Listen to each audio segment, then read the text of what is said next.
சிவோகம் ஸ்ரீ லோகபகவத்யே நம. ஸ்ரீ லலிதா திரிபுரசுந்தரியே நம. அனைத்து அன்பர்களுக்கும் அகமும் புறமும் பசுமை நிறைந்த அன்பான வணக்கங்கள்.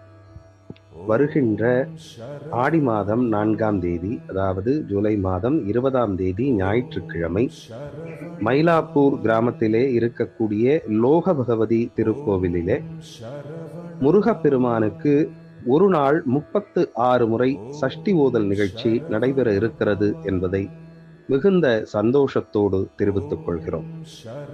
அனைத்து மடத்தை சேர்ந்தவர்களும், கௌமார அடிகளார்களும், சிவனடியார்களும், பக்த கோடிகளும் திரளாக வந்திருந்து இந்த நிகழ்ச்சியை கலந்து கொண்டு லோகக்ஷேமத்திற்காக நாம் வைக்கும் பிரார்த்தனை பலமாகவும் அங்கே லோகம் செழிப்படைவதற்கும் விளங்க வேண்டும் என்று இருகரம் கூப்பி அன்போடு அழைக்கிறோம். அனைவரும் வருக, முருகன் அருள் பெறுக. சிவோகம்.